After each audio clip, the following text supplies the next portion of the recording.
Pemirsa B430 yang saya sangat kasih, satu lagi episode yang menunggu Anda. Anda pasti akan sangat diberkati. Saya sudah tidak sabar melihat hidup Anda berubah. Dan hari ini, dari tadi firman ini terus berdering di dalam telinga saya.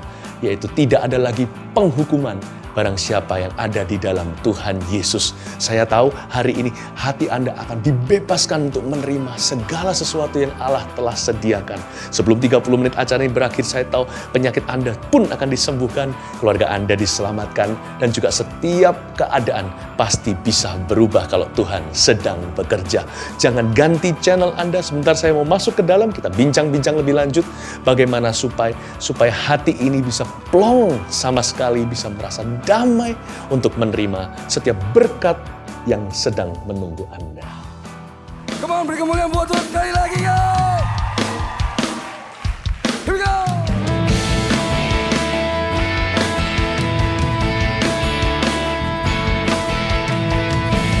Tepuk tangannya di atas kepala, hey!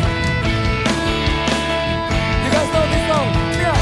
Ku percaya Kaulah Tuhan, mengubah hidup menjadi baru. Katakan, ku percaya Kaulah Tuhan.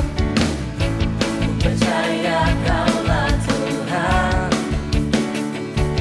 mengubah hidup menjadi indah. Sama-sama lambaikan tangan, kemana? Besar kasih segala yang Kau tunjukkan.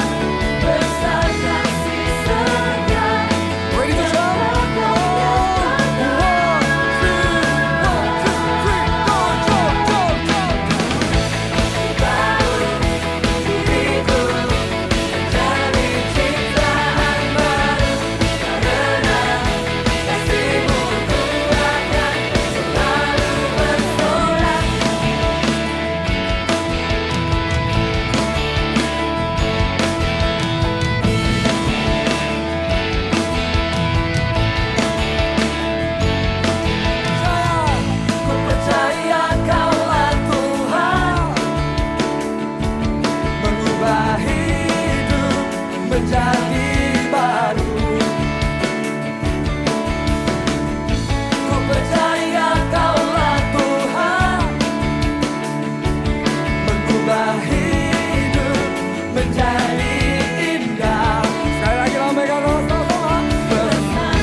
Janganlah tertuduh, karena kalau kita tertuduh, maka roh kita tertutup untuk segala berkat Tuhan. Tetapi ketika kita bebas dari tuduhan, itu adalah posisi luar biasa untuk menerima dan menyembah. Kita baca langsung di Mazmur pasal 6, judulnya Doa dalam Pergumulan. Cocok bagi setiap kita yang hari ini mengalami sebuah pergumulan dalam hidup. Untuk pemimpin biduan dengan permainan kecapi, menurut lagu yang ke-8, Mazmur Daud. Ya Tuhan, Janganlah menghukum aku dalam murka-Mu, dan janganlah menghajar aku dalam kepanasan amarah-Mu. Kasihanilah aku ya Tuhan, sebab aku merana. Sembuhkanlah aku Tuhan, sebab tulang-tulangku gemetar, dan jiwaku pun sangat terkejut. Tetapi Engkau Tuhan, berapa lama lagi? Sekali lagi jangan tertuduh. Nah, kalau kita selalu merasa di dalam hati kita Allah adalah Allah yang marah, maka kita akan takut untuk mendekati Dia. Dan kalau kita tidak dekat sama Tuhan, kepada siapa kita minta pertolongan? Karena itu, pemazmur langsung to the point. Tidak basa-basi, tidak putar sana-sini, dia langsung kepada tujuan, kepada pergumulan jiwanya. Dia punya pergumulan hidup, tapi jiwanya harus selesai dulu. Dia berkata, Tuhan, jangan hukum aku dalam murka-Mu. Bukan berarti Tuhan sedang menghukum dia, tapi itu sekedar perasaannya. Perasaan pun penting, bukan? Kita harus cepat selesaikan. Tuhan, kalau memang Engkau mau hukum aku, hukum sekarang, beritahu aku, tapi jangan begini terus, Tuhan. Bukannya Tuhan yang salah, tapi perasaanku ini harus selesai di dalamku. Kalau aku terus merasa Engkau menghukum aku, gimana aku berdoa? Ayo Tuhan, kita selesaikan. Bantu aku keluar dari lingkaran setan ini. Perasaanku yang tidak selesai-selesai merasa selalu sebagai terdakwa dan tersangka di hadapan-Mu. Ya, aku gak sempurna. Siapa bilang aku sudah sempurna? Tapi Tuhan, kalau masih ada sesuatu di dalam hatiku yang mengganjal, aku serahkan ke kaki-Mu sekarang. Pokoknya sebentar lagi aku harus selesaikan pergumulan hidupku. Jiwaku tidak boleh menghalangi, tidak boleh merintangi, tidak boleh ada apapun antara Engkau dan aku, sebab aku membutuhkan pertolongan-Mu. Jangan hukum aku dalam murka-Mu. Jangan menghajar aku dalam kepanasan amarah-Mu. Jikalau Engkau memang marah, siapa tahu kan? Dan kita nggak melihat Tuhan sih, kita nggak bisa lihat ekspresinya. Dan perasaan kita bisa juga salah, tapi jaga-jaga. Kalau memang ternyata Tuhan perlu menghajar aku atau disiplin aku, lakukan dalam kasih ya Tuhan. Ingatkan Tuhan, Tuhan jangan murka sama aku Tuhan. Kalau memang ada yang salah, tegur aku aja. Lebih baik sekarang daripada nanti, saya nggak mau hutang darah. Beritahu sekarang aja. Tapi Tuhan tolong beritahu terus terang, hatiku mudah diajar. Pokoknya hatiku terbuka untuk Engkau bentuk. Lalu setelah ini Tuhan, saya mau bicara sesuatu yang sangat penting dengan Engkau. Tentang saudaraku yang sakit, atau tentang hidupku yang sekarang semakin hari semakin mundur di dalam pekerjaan. Aku mau bicara tentang ini. Tuhan, selesaikan yang satu ini. Kasihanilah aku Tuhan, sebab aku merana. Sembuhkan aku Tuhan. Lihat, dia mulai masuk ke dalam masalah-masalah hidupnya. Sebab tulang-tulangku gemetar. Kata tulang gemetar di sini artinya tulangnya mulai terbunyi kertakan tulang. Artinya tulangnya mulai rapuh. Osteoporosis mungkin. Atau mungkin penyakit-penyakit tulang yang lain. Atau mungkin kecelakaan. Apapun itu juga Tuhan, tulangku kering, semangatku patah. Dan jiwaku pun sangat terkejut. Tapi Tuhan, berapa lama lagi aku harus menunggu? Kalau aku harus menanti, aku mau menanti di dalam kasih. Tidak ada tuduhan di dalam jiwaku. Kalau aku mau menunggu di dalam iman. Aku tidak mau terus melulu memikul beban rasa bersalah yang misterius, tak tahu sumbernya apa.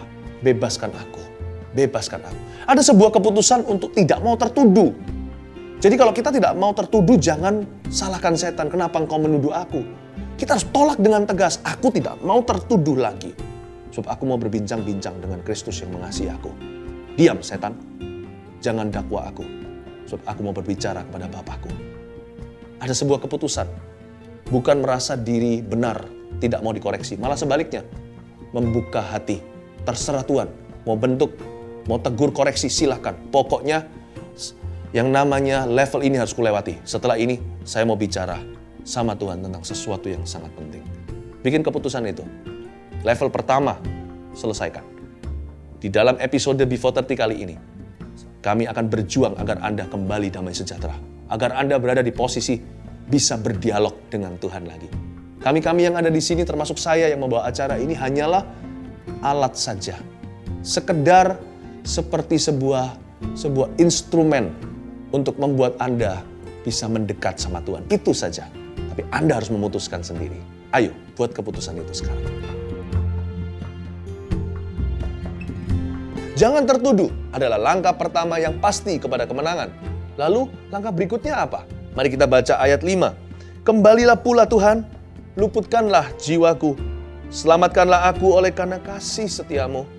Sebab di dalam maut, tidaklah orang ingat kepadamu, siapakah yang akan bersyukur kepadamu di dalam dunia orang mati? Lesu aku karena mengeluh. Setiap malam aku mengenangi tempat tidurku dengan air mataku. Aku membanjiri ranjangku. Mataku mengidap karena sakit hati, rabun karena semua lawanku. Ketika hati Anda sudah bebas dari yang namanya tuduhan, Anda pasti punya keberanian untuk meminta sesuatu kepada Allah, bukan?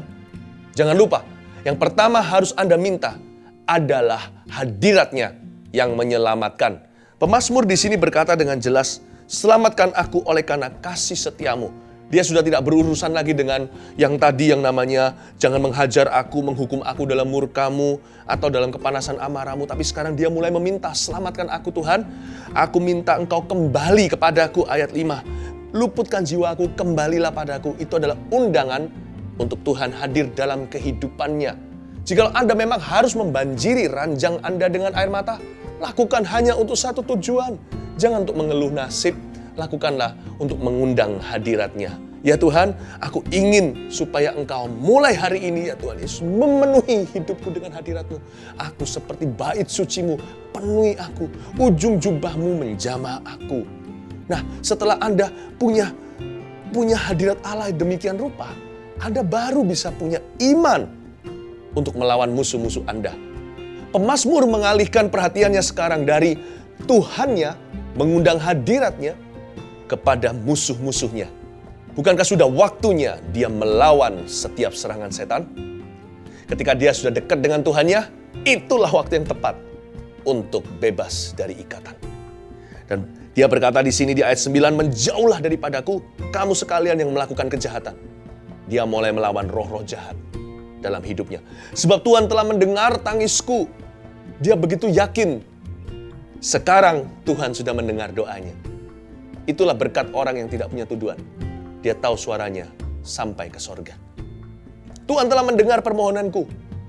Dan Tuhan menerima doaku. Inilah alhasil dari orang yang tahu dirinya diterima oleh Allah. Doanya pun tidak luput dari perhatiannya. Semua musuhku mendapat malu dan sangat terkejut. Mereka mundur dan mendapat malu dalam sekejap mata. Bahkan dia memprediksi nasib musuh-musuhnya. Dia tahu bahwa ujungnya dalam peperangannya melawan katakan kecanduan. Dia tahu dia pasti menang dan roh jahat pasti akan kalah. Dan orang kalau jauh dari Tuhan malah justru ragu. Aku disuruh Tuhan untuk bebas dari ini dan itu, apa bisa ya? Mendekat ke Tuhan dulu. Pasti nanti Anda tahu. Ada juga yang merasa kalau Tuhan suruh aku begini karena Tuhan itu tidak suka dengan kehidupanku sekarang. Tuhan lagi marah. Kalau Anda ingin bebas, merdeka, dengan alasan ketakutan sama Allah, Anda tidak akan pernah bisa berhasil. Karena rasa takut adalah motivasi yang buruk sekali. Tetapi kasih membebaskan segala rasa khawatir dan takut kita. Dan pemazmur telah mencapai satu posisi rohani di mana dia tahu dia menang. Dia tidak perlu kuliah di mana untuk memberitahu dia bahwa dia pasti akan bisa mengalahkan setiap kebiasaan buruknya. Dia pasti bisa memutar balik setiap kondisinya. Dia tahu kan ada kesaksian iman. Iman ini bukan sesuatu yang dibuat-buat, bukan sesuatu yang didorong-dorong, tetapi alami keluar sendiri ketika seseorang dekat dengan Allahnya. Hanya dekat Allah saja aku tenang. Daripadanya lah kekuatanku. Hanya dialah gunung batuku dan keselamatanku. Hanya orang yang dekat dengan Tuhanlah yang punya semacam kepastian dan jaminan di dalam dirinya bahwa dia sudah bebas dan merdeka. Dia sudah sembuh. Dia sudah tidak perlu setiap barang-barang terlarang itu. Pemazmur ini telah sampai pada taraf itu. Saya punya sebuah kesaksian tentang bagaimana Tuhan membebaskan saya dari rasa takut saya. Saya bertobat tahun 92 di Vancouver, Kanada. Sebelumnya saya terlibat dengan berbagai macam dosa dan kecanduan berbagai kebiasaan buruk. Saya nggak bisa bebas dari salah satunya aja. Rasanya tidak mungkin saya bisa hidup tanpa dosa-dosa itu. Tapi ternyata Tuhan luar biasa, Dia Maha Kuasa. Saya dibebaskan seketika. Nah, setelah saya dibebaskan itulah, dan roh jahat yang keluar dari saya itu banyak sekali, dibutuhkan 40 hari 40 malam untuk mereka semua bisa keluar dari tubuh saya. Jadi bayangkan berapa banyak yang tinggal di dalam diri saya saat itu. Tapi ketika saya bebas, Tuhan gantikan dengan damai sejahtera. Roh Kudus tinggal di dalam saya. Tapi Alkitab sendiri memperingatkan, kalau setan keluar dari tubuh seseorang, dia akan mengembara ke tempat-tempat gersang. Lalu dia akan kesepian, dia akan kangen dengan rumahnya yang lalu, yaitu tubuh manusia itu. Dia akan kembali, tapi dia akan cek dulu, tempat itu sapu terbersih atau tidak. Ini bukan bicara tentang kudusan, ini bicara tentang kekosongan. Jikalau tempat itu kosong, tidak diisi firman Allah, tidak diisi hadirat Allah, maka dia akan kembali membawa 7 roh lebih jahat, 8 totalnya masuk ke dalam tubuh orang itu, dan orang itu akan lebih parah dari sebelumnya. Itu terjadi pada saya. Berapa bulan kemudian, roh jahat itu kembali. Dan suatu sore, saya sedang berada dan sedang berbaring istirahat, tiba-tiba saya ditindih. Dan begitu banyaknya roh jahat itu saya bisa lihat, tapi saya nggak bisa bergerak. Tidak bisa bahkan menggerakkan jari kecil saya. Dan itu roh jahat, begitu banyak tangannya yang tidak terlihat, sedang mencekik saya. Saya hampir mati. Dan itu begitu nyata sekali, bukan sebuah imajinasi. Dan saya mau teriak nama Yesus, nggak bisa. Saya mau minta tolong sama orang yang ada di rumah, juga tidak bisa keluar suara. Dan saya tergeletak begitu tidak berdaya selama 3 jam. Dari semua lubang yang ada di wajah saya, telinga, mata, hidung, mulut, seperti ada suatu tenaga yang mau masuk tapi nggak bisa, tapi saya usir juga nggak mau. Saya terus lawan, dan iman saya semakin lemah. Setelah 3 jam, saya capek, letih sekali. Namun tiba-tiba saya merasa ada seorang pribadi berjubah putih. Begitu lembut, saya tidak bisa lihat wajahnya karena saya tidak bisa menoleh. Tapi tiba-tiba dia berdiri di samping kanan saya, di sebelah ranjang saya. Dia memberi rasa aman, dia tidak berbicara apa-apa. Seperti ada damai sejahtera. Saya bisa rasakan hadiratnya, hadirat Yesus. Lalu dalam hati, karena dia bisa membaca hati pikiran, dia maha tahu. Tidak seperti roh jahat yang tidak bisa maha tahu. Tidak tahu apa yang kita pikirkan. Dia hanya bisa menggoda, mencobai, mempengaruhi. Tapi Tuhan bisa komunikasi dengan kita bahkan dari hati. Saya berkata sama Tuhan Yesus, tolong aku Tuhan. Aku lemah, aku gak bisa usir semua ini, terlalu kuat bagiku. Ketika saya berkata seperti itu, saya abaikan semua kejadian musuh yang terus mencekik saya itu. Dengan segenap tenaga di dalam hati saya berkata, Tuhan bawa aku dekat padamu. Aku ingin sekali diisi dengan hadirat-Mu. Lebih lagi dari sebelumnya. Kalau setan gak bisa masuk karena ada hadirat Allah, aku mau lebih dari itu Tuhan. Aku ingin begitu berlimpah ruah hadirat-Mu di hidupku. Aku ingin mendekat padamu. Bawa aku dekat ya Tuhan. Bawa aku dekat sama Engkau ya Tuhan. Bawa aku dekat. Tiba-tiba ada keberanian muncul dari mana saya nggak tahu. Muncul tiba-tiba begitu saja di dalam roh saya. Sebuah keberanian seperti singa Yehuda. Tanpa saya sadari, mulut saya berteriak, Yesus! Lalu saya berkata sama semua roh jahat itu, pergi keluar dari hidupku. Aku tidak mau kalian lagi. Jangan pernah coba-coba, aku milik Yesus. Keluar dari kamar ini, keluar dari rumah ini. Langsung detik itu juga, padahal tadinya 3 jam saya berusaha. Tapi karena saya sekarang merasa hadirat Allah begitu dekat, ada kuasa. Mereka pergi tanpa meninggalkan jejak hingga hari ini. Saya juga sebentar lagi mau berdoa bagi Anda, membebaskan belenggu Anda. Tapi sebelumnya, saya akan ajak Anda untuk benar-benar undang hadirat Allah lebih lagi. Buka hati Anda untuk haus dan lapar. Sebab sebentar lagi ketika kita semakin mendekat sama Dia, kuasa semakin besar, semakin nyata. Pada tiba saatnya, saya akan bicara kepada penyakitmu dan permasalahan, kecanduanmu. Di dalam nama Yesus, putus setiap kutuk itu. Pergilah, maka iblis akan mendengar dan pergi tanpa meninggalkan jejak dalam kehidupan Anda. Buka hatimu, buka rohmu. Tuhan mau bekerja.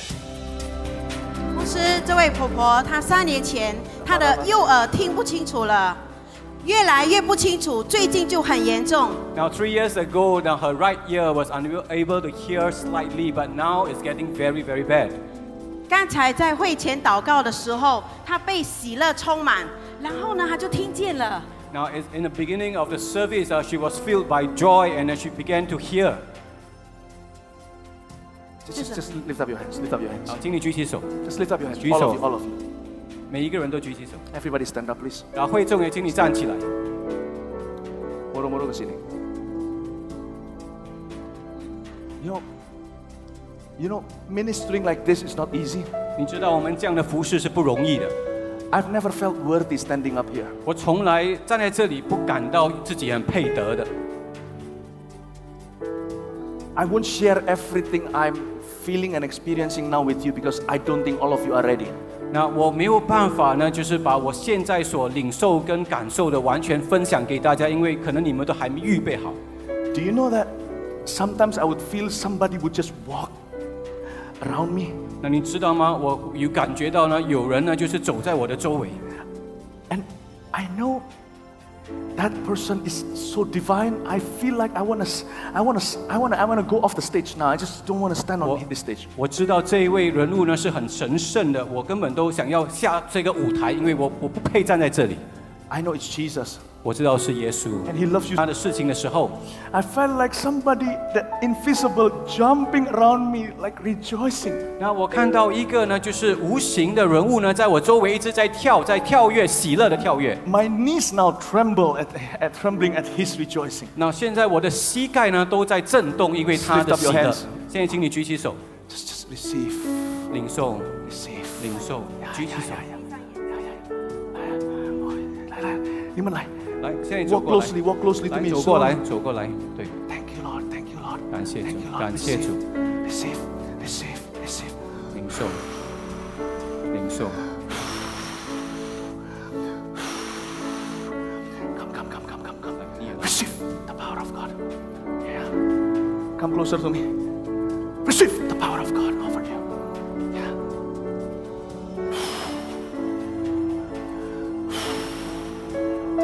Jesus, please touch my sister here. 耶稣，请你触摸我的姐妹， Use her and her family. 使用她，并且使用她的家人。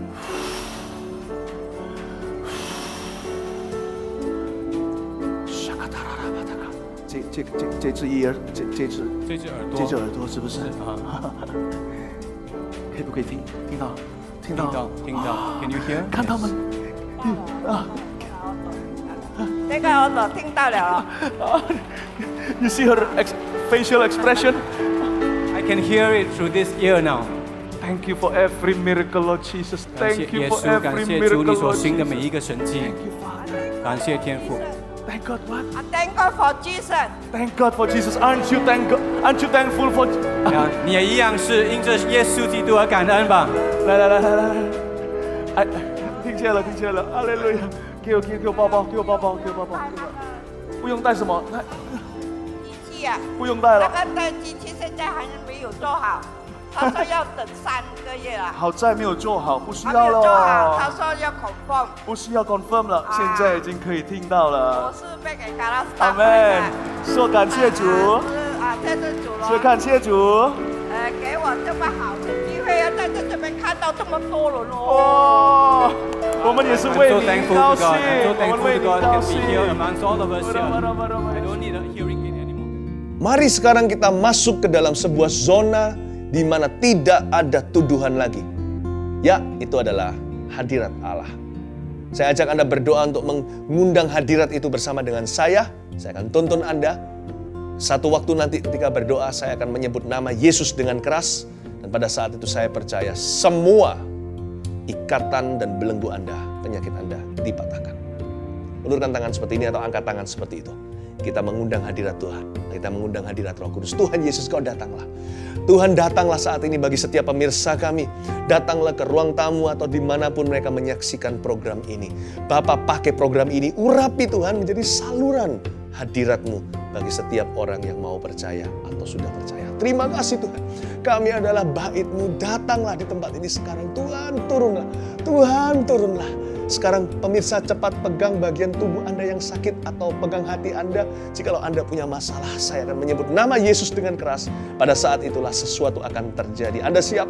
Oh, iblis dengar baik-baik, setiap penyakit kau tidak akan sanggup melawan satu ini. Karena nama Yesus berkuasa, setiap dosa akan hancur ke tanah, setiap belenggu, ikatan, kebiasaan buruk, kecanduan tidak akan sanggup bertahan. Terima kasih Tuhan. Letakkan tanganmu di dadamu sekarang. Mari berharap pada Tuhan. Di dalam nama Tuhan Yesus Kristus. Dalam nama Yesus Kristus, pergi semua kutuk itu. Haleluya Tuhan.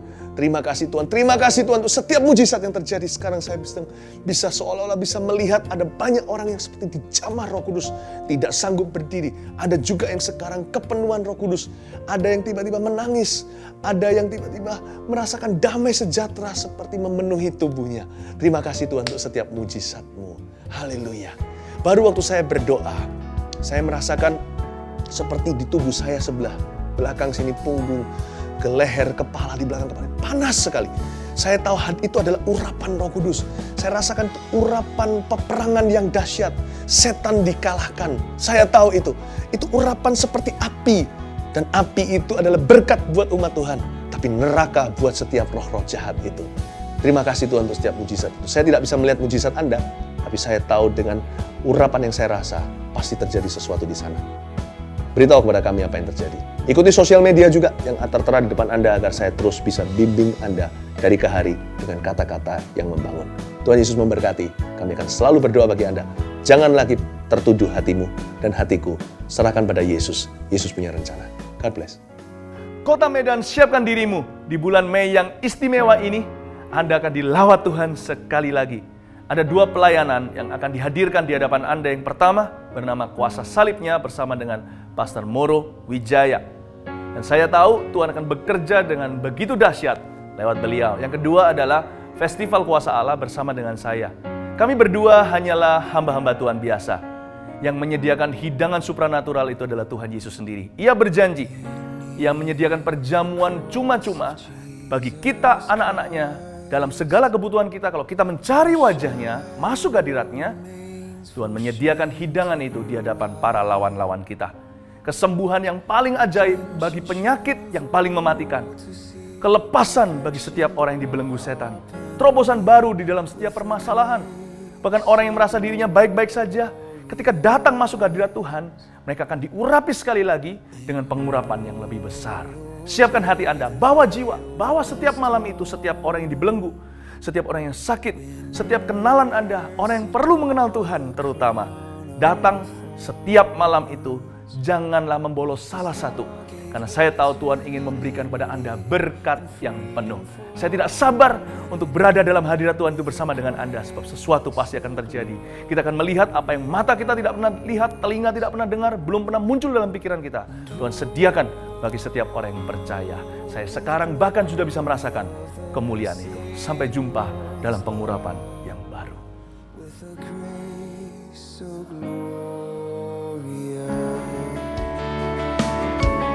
Kau bahkan